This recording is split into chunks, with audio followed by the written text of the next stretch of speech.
just a few minutes away now from that podium where he is going to be taking a bunch of questions from reporters. While we wait for that, joining me now for more on all of this, Guy Benson, political editor of townhall.com and a Fox News contributor, Bernard Whitman, former pollster for President Bill Clinton and CEO of Whitman Insight Strategies. So, Guy, I know that probably the bigger fireworks could be the press conference that's going to happen before the actual energy speech because of the fact that President Obama really, crossed that line today and took a big hit on Trump. Do you think that, I know he's going to get asked the question, do you think Trump's going to respond to him? Yes. In one word, yes.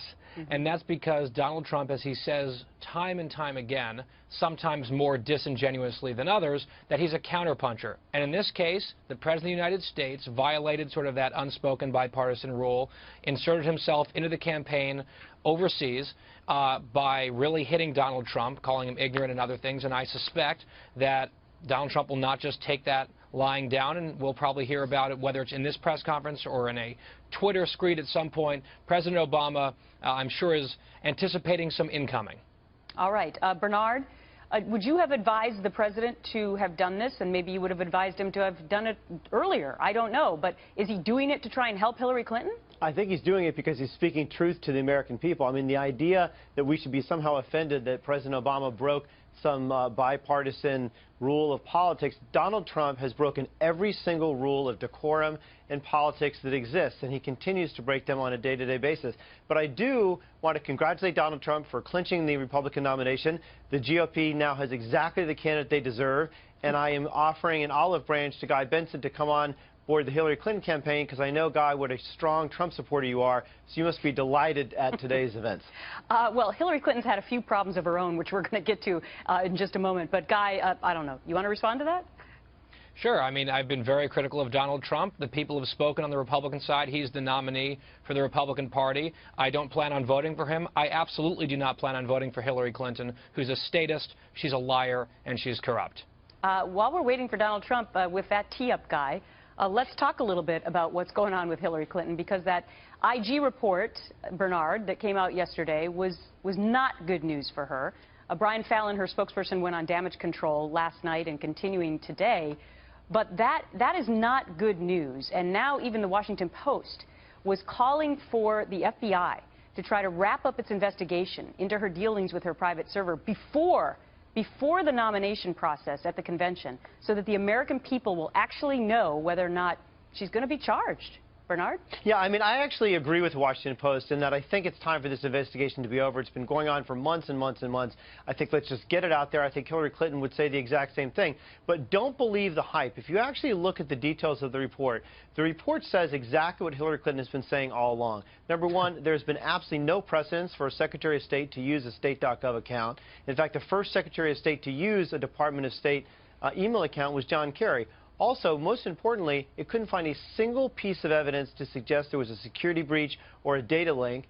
And in fact, she released 55,000 pages of emails that the National Archives said covers her from a disclosure standpoint. But the one thing that you're missing when you talk about that is the fact that none of those other Secretary of States actually had private servers in their home. Right. And they all agreed to be interviewed by the Inspector General, but Hillary Clinton and her aides did not. Guy?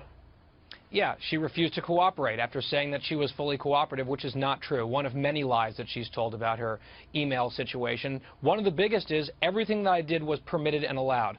What the IG report from her own State Department, appointed by Barack Obama, by the way, what they concluded in this report was, no, it was not permitted, and if she had asked for permission, she would have been denied that permission. And as for this thing about whether or not there was successful hacks against her unsecure private system sitting in her basement somewhere, we have the Romanian hacker who says that he hacked in. We have Bob Gates, the former Secretary of Defense, saying it's almost inevitable that foreign intelligence agencies from Iran, Russia, China, and elsewhere got into those emails. The former CIA acting director said the exact same thing. Hillary Clinton has been dishonest at every single stage of this imbroglio since it came to light that she set up this improper, against the rules, unsecure, national security compromising email server. There's no spinning. I applaud Bernard for trying. There's no spinning those facts. Well, let me give him another shot at this as we see there's now activity going on as we wait Donald Trump to come to the podium for this press conference in Bismarck, North Dakota.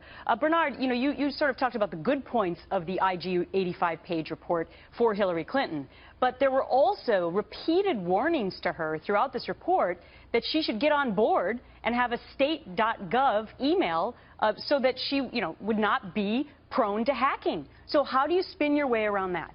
Look, the fact is, if I were Secretary of State, I would look to all the previous Secretaries of State and figure out what they did. Not a single one used them. And dozens of people, as the OIG report points out, knew about this. So, I mean, the idea that somehow that she was out there, cavalier and nobody knew it, she was doing all this in secret, is just not actually the case. Why didn't she do an interview then with the Inspector General? Why was she the only last 5 Secretary of States who said no? I can't speak to that. She didn't ask me. If I had told her whether she should have or not, I would have actually encouraged her to do so. But what she did say, and I think she said it a little too late, but she said it loud and clear repeatedly for the last few months, this was a huge mistake, which I agree it was. But to rise to the level of what Guy is purporting it to be is just not the case. I think if we had known that there was a breach, we would have heard about it by now. And the fact that the Republicans continue to come back to this shows how weakly they are prepared to actually campaign. This is not the This is not a right-wing conspiracy again, is it, Guy? Thank you. Nope, it's the Obama administration's Inspector General, a nonpartisan watchdog at the State Department,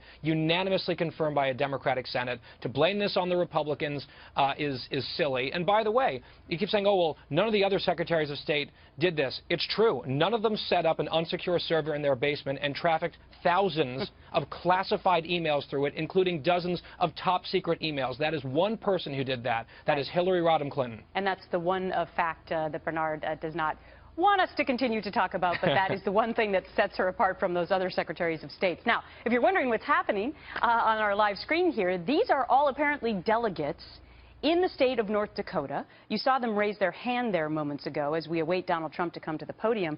The big breaking news today, the good news for Donald Trump today, is that he is the official Republican nominee for President of the United States. He has captured 1,238 delegates. And apparently 2 or 3 of those unbound delegates gave their support to him today from the state in which we are watching that press conference right now in North Dakota. Are those few people one of the ones standing up there who are going to congratulate him as he comes in? It may be. But that state now, where he's ready to give a big energy speech today, that is a state that apparently has put him over the top now to become the Republican nominee for president. Now, he has said that he's going to hold a media availability. He's running a little bit late right now, but this is all going to be before he gives a big energy speech. We heard from our own John Roberts that he has a teleprompter set up for that particular speech. He's only done that maybe 2 or 3 times before because usually his appeal has been to speak off the cuff and to ad lib. But on these very important speeches, he has also chosen to use the teleprompter. Is John Roberts still available by any chance? No, because he's awaiting Donald Trump to come in there as well. Guy Benson, let me go back to you. There's been a lot of talk about whether or not climate change will be a big topic of conversation in the upcoming election. Up until this point, Donald Trump has said that he doesn't really believe in it, although he's had some varying statements on it. Do you think that that's important to the voter this time around? It's important. It's one of the issues on the table, and I think it animates a certain element of the electorate more than others. Whenever climate change is brought up, you often hear Donald Trump pivot away to a national security issue saying, all right, that's interesting, but we have ISIS trying to kill us, so let's focus on that. I think that also resonates with a lot of people. If I'm watching this speech, and it's going to be, as you mentioned, one of his teleprompter speeches, these are his policy speeches. So we saw the teleprompter come out at AIPAC in the Israel speech, in the foreign policy speech, and now again today with energy. I think we'll probably hear about the Keystone Pipeline and Hillary Clinton's massive flip-flop on that, what should have been a no-brainer policy for the American people. We'll probably hear some of that. And my hope, Gretchen, as someone who has been reluctant, let's put it that way, to get behind Donald Trump, my hope is that not necessarily in this speech, but moving forward, we will get more specific, relevant, policy-based criticisms of Hillary Clinton from Donald Trump, and that he might finally stop attacking, like, his fellow Republicans, like Susana Martinez for no reason the other day in New Mexico, and Rick Perry, who endorsed him.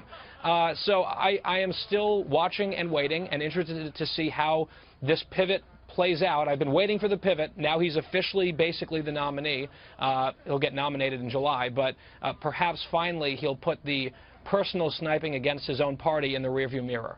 All right, Guy and Bernard, stand by if you will.